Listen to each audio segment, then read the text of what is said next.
Good evening, my friend. Let me reveal to you the law by which all things are created. Consciousness is the one and only reality. Everything you behold, every circumstance you encounter, is your own state of consciousness made visible. The world you call physical is but a shadow, faithfully reflecting the assumptions you have accepted as true within yourself. Picture your mind as a plot of soil.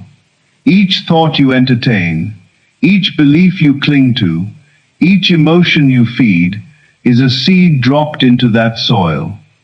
And exactly as a seed can only ever grow into the plant it belongs to, your thoughts and feelings inevitably ripen into the events of your life. Most people go through their days convinced that thinking is just a response to what's happening around them.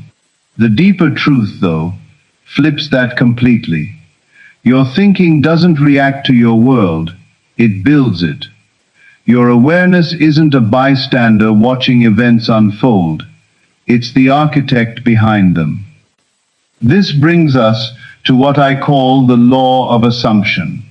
Simply put, if you take on the assumption that you already are the person you wish to become, and you hold that assumption steadily, it has no choice but to solidify into fact. This isn't wishful thinking or crossed fingers. It's a form of certainty. It means stepping into the emotional reality of the wish already granted. What separates people who actually manifest their desires from those who merely dream about them is this: the successful ones live as though the outcome has already arrived. They refuse to wait for outer proof before allowing themselves to feel it. They feel it in advance, trusting that the emotion comes before the evidence. Consider what your imagination really is. It isn't some idle machine spinning out daydreams for entertainment. It's the actual forge where reality gets shaped. Yet most people point that forge toward their anxieties instead of their ambitions, rehearsing disaster instead of triumph. Think about the running commentary constantly playing in your head. Those aren't throwaway thoughts, they're the architectural drawings for what's coming next in your life. Unfortunately, most people let their present circumstances write that script, instead of letting their desired future do the writing. Some of you may be asking, how exactly does my awareness build reality? Here's the answer, plain and eternal. Awareness is the only reality there is. Every person, every event, every situation you encounter is nothing but consciousness taking on a form. And within that truth lies something crucial. Every instant of your existence, you occupy some particular state of being. Whatever state you're occupying is destined to show up as fruit in your physical circumstances. The trouble is, most people drift into their states without ever choosing them on purpose, unaware that the choice is theirs to make. Your entire world is simply an outward reflection of what's happening within you. Grasp that fully, and you'll see, shifting your world requires nothing more than shifting your inner state. But here's the part people miss. You have to stay with that new state, faithfully, until it feels like second nature. Now let's talk about what it means to live as though the ending has already happened. When you genuinely want something, you have to step into the emotional truth of already possessing it. Go to sleep convinced your desire is already an accomplished fact. Your five senses might argue otherwise, but your loyalty belongs to the assumption, not the evidence in front of you. Here's where most people go wrong. They try to fix things from the outside in. But the outer world has no life of its own. It's inert. Every ounce of power, every spark of animation, comes from within you. Your inner awareness is the only reality with any real life in it. Now consider the practice of revision. Each night before sleep, you're given the chance to rewrite your day. Take any moment that unfolded badly, and in your imagination, replay it the way you wanted it to go. This isn't idle pretending. You are genuinely altering the past within your own consciousness, and that alteration must ripple forward into your future. Here's something most people never grasp about manifesting. It isn't about forcing change onto the world outside you. It's about revising how you see yourself. Shift your self-image, and reality has no option but to rearrange itself around that new picture. Think about your own desires for a moment. They're actually clues from a higher intelligence, showing you exactly what's available to you. If you're capable of wanting something, that alone proves it can exist in your world. But first, you must lay claim to it within your own awareness. Consider what I call the law of matching harvest.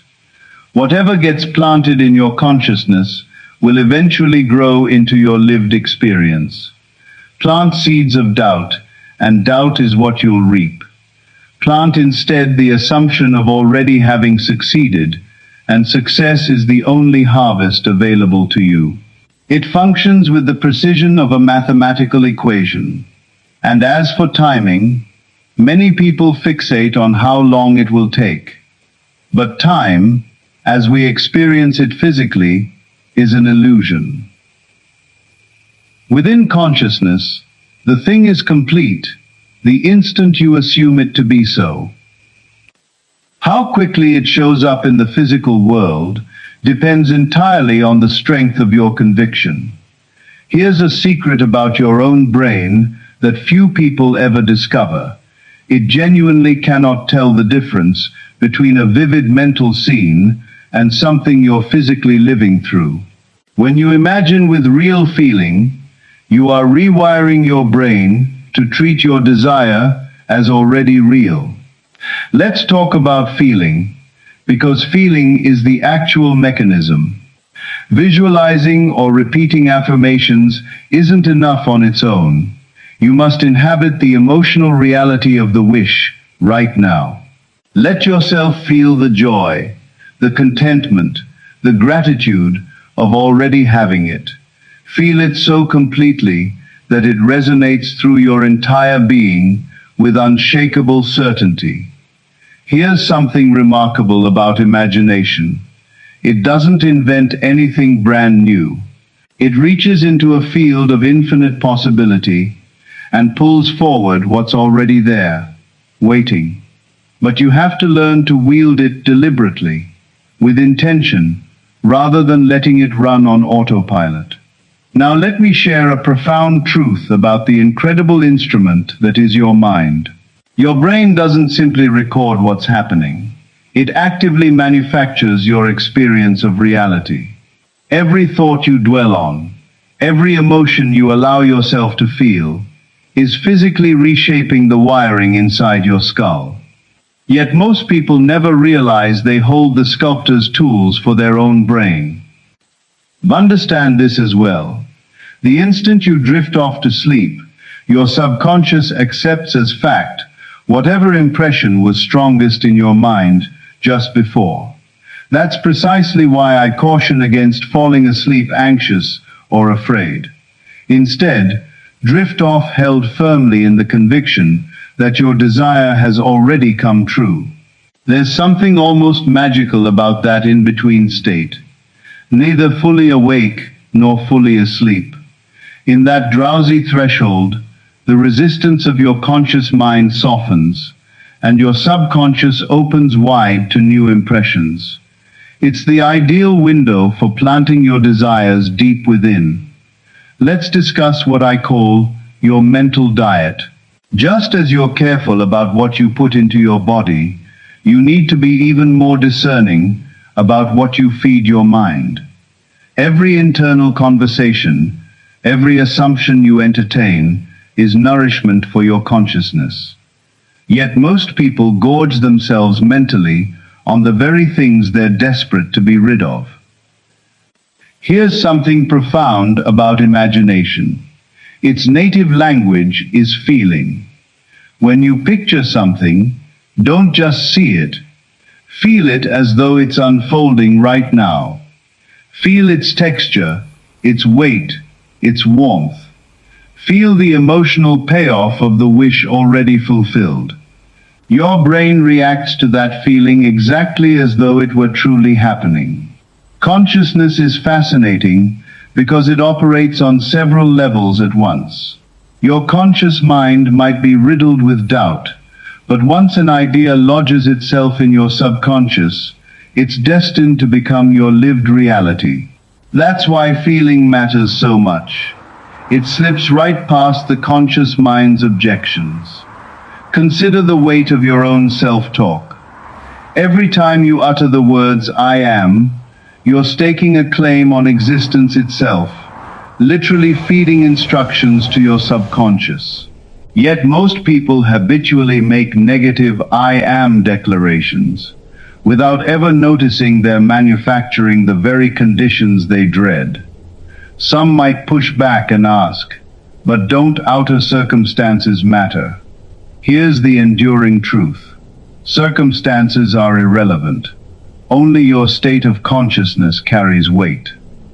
Shift that inner state, and circumstances are compelled to realign with it. There's something extraordinary about your brain's reticular activating system. Once you've impressed it with what you want, it begins spotting opportunities that were there all along, but previously slipped past your notice. But that system has to first be primed with the felt sense of your wish already granted. Let's talk about the strength of a sustained assumption. When you hold something as true, and keep holding it no matter what contradicts it, your brain starts forging new neural pathways that reinforce that very assumption. You are, quite literally, rewiring yourself for success. Here's the deeper truth about your mental conversations.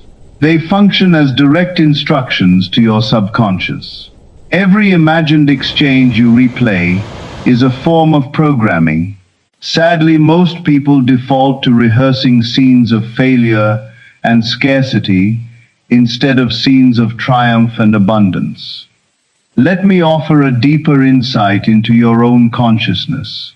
Your whole world, every experience, every relationship, every event, is nothing but your inner state pushed outward into form. Once that truth really lands, you'll see why altering your consciousness is the one and only lasting way to alter anything in your life. Grasp this too. Your brain is remarkably adaptable.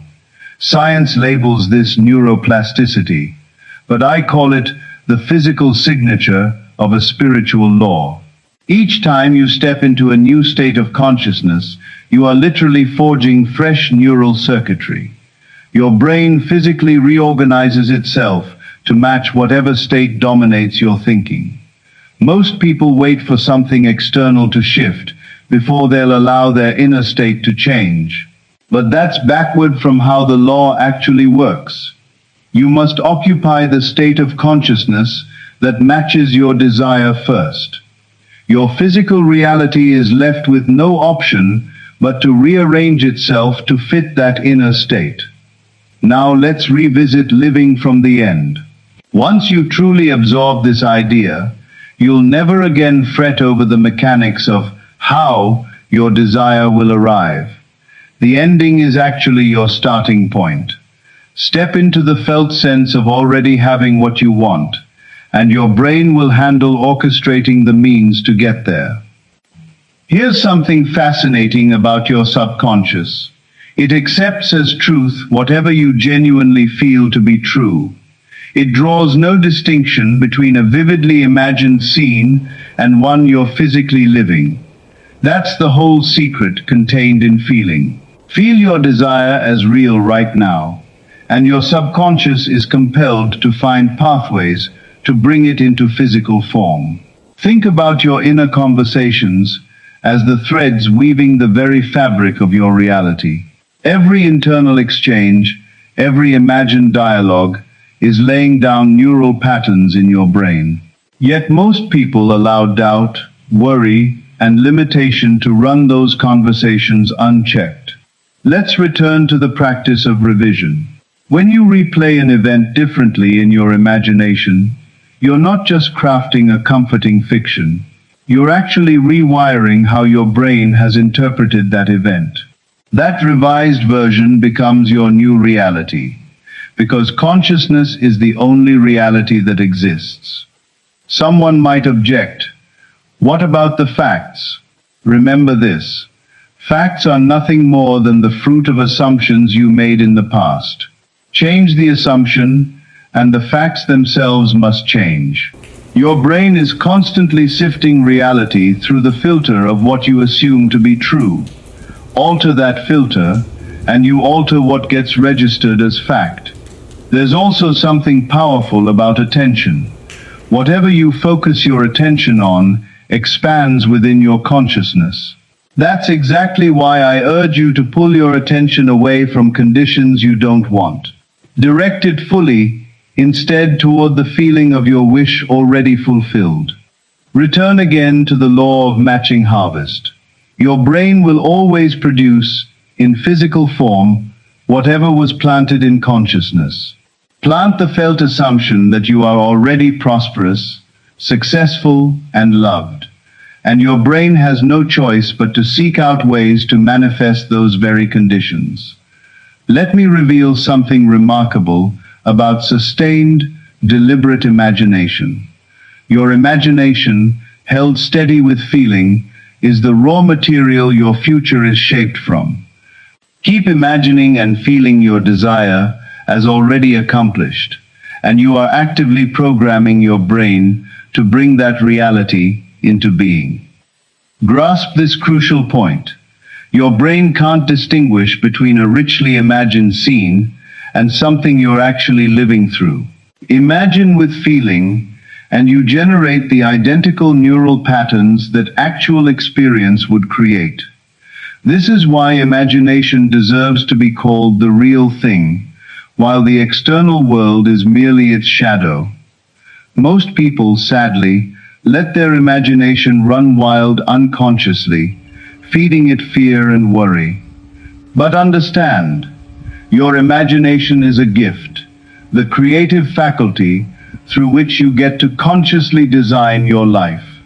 Every vivid act of imagining rewires your brain's actual circuitry. Consider what I call the bedtime technique. As you settle into bed each night, step into the feeling of your wish already fulfilled. Let it feel completely ordinary to already have what you desire.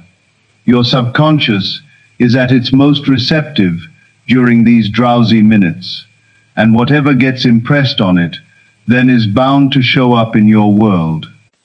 There's something remarkable about how your consciousness operates on multiple frequencies at once.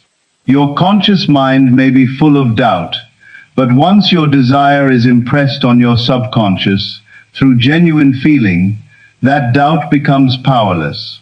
Your subconscious will labor tirelessly to bring what you've impressed upon it into being. Recall the reticular activating system once more. Once it's been primed through deliberate imagination and feeling, it starts surfacing opportunities that were always present but previously invisible to you. But it must first be given the felt sense of the outcome you're after. Let's discuss your self-concept. Every thought you hold about yourself, every assumption about your own identity, is quietly shaping your brain's wiring. Yet most people never realize they're free to consciously choose and revise that self-concept. Some might wonder about timing again. Remember, consciousness knows no time. The instant you take on the feeling of your wish fulfilled, the seed is already planted. From there, your brain begins its remarkable work of translating that assumption into physical reality. Feeling remains the secret at the heart of it all. When you generate the emotional reality of already having your desire, you activate the very same neural networks that possessing it would activate. Your brain then sets about constructing circumstances that match that neural signature. Let me share a deeper truth about the design of your mind. Your consciousness isn't confined within your skull. It's boundless, infinite, limitless in its power. Yet your physical brain is the remarkable instrument through which that infinite awareness expresses itself in your day-to-day experience. Understand this foundational principle. Every thought entertained, every feeling embraced, is carving pathways into your brain. Those neural pathways become the very channels your future experiences are forced to travel through. Most people build these pathways without any awareness of doing so, never realizing they could be designing them on purpose. Once you truly understand how malleable your brain is, you'll see that no state has to be permanent unless you keep assuming it is. Even your current circumstances, however fixed they may appear, are simply the reflection of thought patterns from the past. Shift the pattern, and the reflection shifts along with it. Let's talk about what I call the divine moment. Right now, in this instant, is the only time you're ever able to impress a new pattern onto your brain. The past survives only as memory. The future exists only in imagination. But in this present moment, you hold the power to completely rewrite your life story. Here's something extraordinary about your subconscious.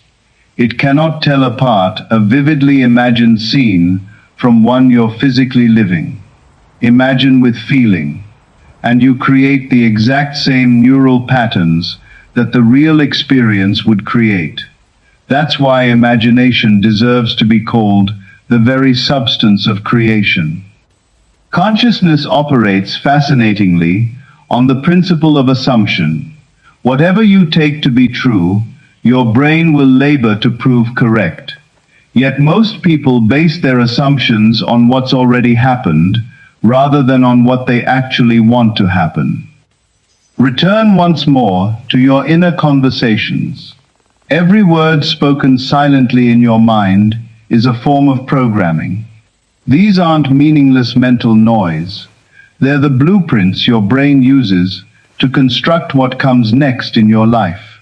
Some may ask about stubborn, recurring negative thoughts.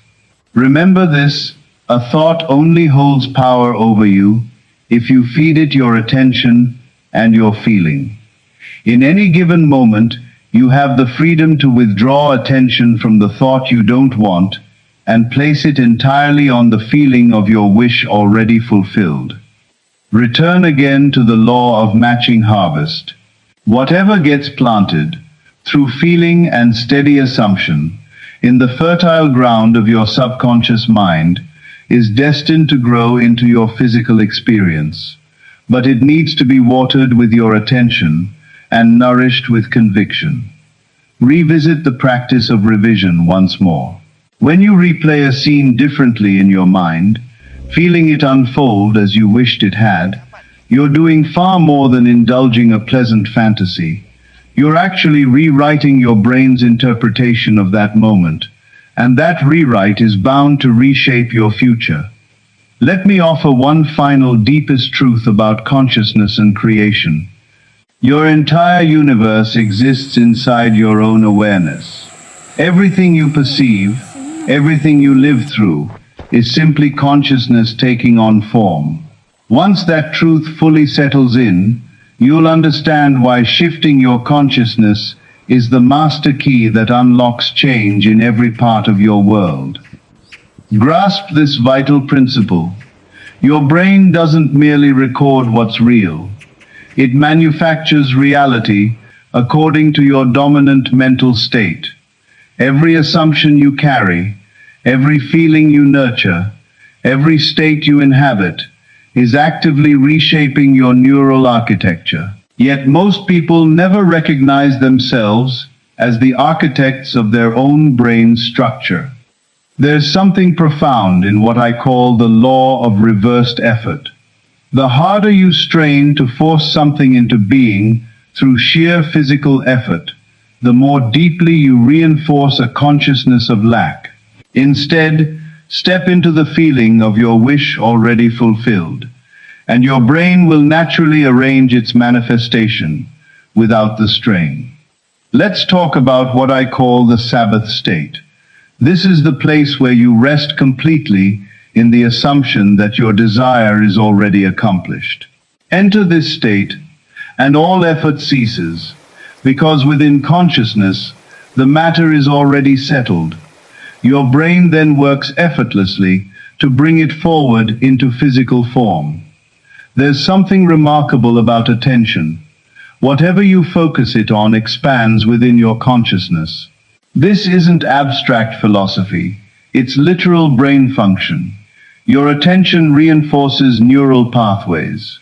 Yet most people habitually pour their attention into what they don't want rather than what they do.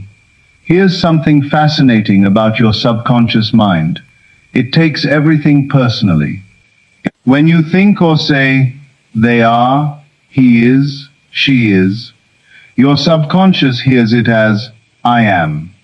That's why you must be so careful in how you think and speak about other people. You're really programming yourself. Let's return to the nightly review. The minutes before sleep matter enormously, because that's when your subconscious is most open. Whatever impression you carry into sleep will work through the night, reshaping your brain's neural patterns. Some may ask about persistence. Remember, persistence isn't about straining or struggling. It's simply about holding on to the feeling of your wish fulfilled, no matter what appearances suggest. Your physical senses might insist otherwise, but your loyalty stays with the assumption. Understand this fundamental truth about how your brain functions. It's constantly hunting for evidence to back up your dominant beliefs and assumptions. This isn't just a psychological quirk. It's the actual mechanism through which consciousness builds reality. Your brain will filter what it perceives to align with your assumptions. There's something extraordinary about what I call directed imagination. When you consciously steer your imagination with feeling, you're doing far more than daydreaming. You're actively programming your brain's neural networks. Those networks then become the very channels your future is forced to flow through. Consider the power of experiencing things from the first person. When you imagine from inside the experience, feeling and living your desire as already fulfilled, you generate far stronger neural patterns than if you merely watched from a distance. Your brain responds as though it's happening in real time. Consciousness is fascinating because it operates through distinct states. Each state carries its own complete set of memories, beliefs, and expectations. Step into a new state, and you're literally accessing a different set of neural pathways. Yet most people remain trapped in unwanted states, never realizing they're free to choose a different one at will. Consider once more the weight of your self-talk. Every I am statement functions as a direct instruction to your subconscious. Your brain doesn't argue with these statements. It simply sets to work making them true. Yet most people unconsciously repeat limiting I am statements all day long. Return, finally, to feeling as the secret at the core of it all. Feeling generates the neural patterns that draw matching experiences toward you. When you generate the sensation of already possessing your desire, you're not simply manufacturing a pleasant emotion. You're literally rewiring your brain for success. Someone might ask about the role of action. Remember this. Action doesn't create anything. It only expresses what's already been created. Genuine creation happens first, within consciousness. Once you occupy the state of already having your desire, the right actions flow naturally. without strain. There's something profound, too, in what I call your mental diet. Just as your physical body is built from what you eat, your life experience is built from what you consume mentally. Every thought, every assumption, every inner conversation either nourishes your future or slowly poisons it. Let's close with the law of reversibility. Just as physical action can produce feeling, feeling can just as surely produce physical action. By deliberately stepping into the feeling of your wish already fulfilled, you set into motion the very actions that will carry it into manifestation. This is Neville Lectures, and I'll see you in the next one.